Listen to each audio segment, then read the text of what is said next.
Hello বন্ধুরা, আশা করি সবাই ভালো আছেন। সো বন্ধুরা, আমি আবারও হাজির হলাম আপনাদের সামনে আরেকটি নতুন ম্যাজিক ভিডিও নিয়ে। তো বন্ধুরা, আজকের ম্যাজিকটি কি? আজকের ম্যাজিকটি হলো আমি স্কেল আছে, প্লাস্টিকের স্কেল এবং একটি নর্মাল বল, এই দুটো জিনিস নিয়ে খুব সুন্দর একটা ম্যাজিক আমি দেখাবো। তো বন্ধুরা, ম্যাজিকটি কি? তো চলুন প্রথমে আমি ম্যাজিকটি পারফর্ম করে দেখাই এবং পরে শেখাবো। তো বন্ধুরা, ভিডিওটি একদম স্কিপ করবেন না, শুরু থেকে শেষ পর্যন্ত দেখতে থাকুন, নইলে আপনারা বুঝতে পারবেন না যে ম্যাজিকটি কি করে হলো। তো বন্ধুরা, চলুন প্রথমে আমি আপনাদের ম্যাজিকটি পারফর্ম করে দেখাই এবং পরে শেখাবো। তো বন্ধুরা দেখুন, আমার কাছে আছে একটি প্লাস্টিকের স্কেল আছে, আর একটি আছে প্লাস্টিকের বল, নর্মাল বল আর নর্মাল একটা প্লাস্টিকের স্কেল।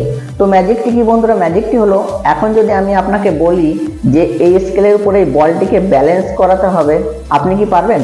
শত চেষ্টা করলেও হয়তো এটা আপনি পারবেন না।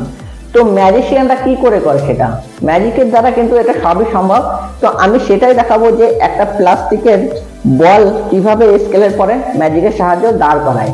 তো আমি সেটাই চেষ্টা করছি, দেখতে থাকুন। আমি একটু চেষ্টা করবো, এটা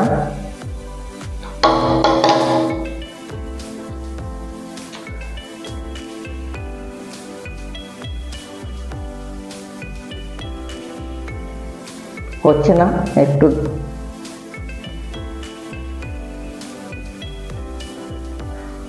ওয়াও বন্ধুরা, দেখতে পাচ্ছেন যে কত সুন্দরভাবে বলটি দাঁড়িয়ে আছে।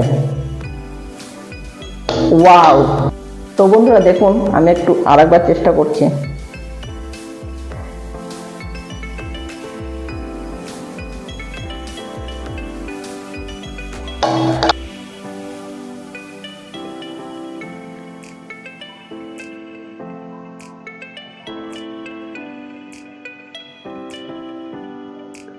ওয়াও! তো বন্ধুরা, দেখতেই পেলেন আমি কত সুন্দরভাবে এই একটা স্কেলের দ্বারা আর বলটি আমি ব্যালেন্স করিয়ে দেখালাম। তো বন্ধুরা, এর পেছনেও একটা কৌশল আছে, এটা দেখে নিলে আপনারাও পারবেন। তো বন্ধুরা চলুন, আমি আপনাদের সেই কৌশলটি শিখিয়ে দেবো যে আমি কি করে করলাম। তো বন্ধুরা, ম্যাজিকটি করার জন্য আপনার দরকার একটি বল, আর এখানে একটা আছে স্কেল একটা। এখানে কিন্তু একটা স্কেল নয় বন্ধুরা, দুটো আছে। এটাই তো হচ্ছে ম্যাজিকের মূল কৌশল। ম্যাজিকের মূল কৌশলটি স্কেলের মধ্যে লুকিয়ে আছে। দেখুন, এখানে মনে হচ্ছে একটি স্কেল আছে, কিন্তু এখানে স্কেল আছে দুটি, দেখাচ্ছি আমি। এই দেখুন, আমি এখানে স্যালো টেপ দিয়ে আটকে নিয়েছি। দূর থেকে বা কাছে থেকেও দেখলে মনে হবে এখানে আমার হাতে একটা স্কেলই আছে। তো আমি ম্যাজিকটি শুরু করার প্রথমে এভাবে আমার হাতে ছিল, দুটো স্কেলই ছিল। আমি দেখাচ্ছিলাম এরকম নর্মাল স্কেল, তারপর বলটাও নর্মাল দেখাবেন। তারপর কি করলাম, আমি ঠিক এভাবে কথা বলতে বলতে হালকা এরকম এরকম গ্যাপ করে নিয়েছি, এরকম লাইন বানিয়ে নিয়েছিলাম এখানে, এভাবে দেখুন, এভাবে হালকা করে। কিন্তু সামনে থেকে মনে হচ্ছে না এটা একটাই আছে স্কেল, সামনে অডিয়েন্স ভাবছে। তো তারপরে এইভাবে আমি এইভাবে হালকা করে এভাবে দাঁড় করিয়ে দিয়েছিলাম বলটিকে, এভাবে ব্যালেন্স করে।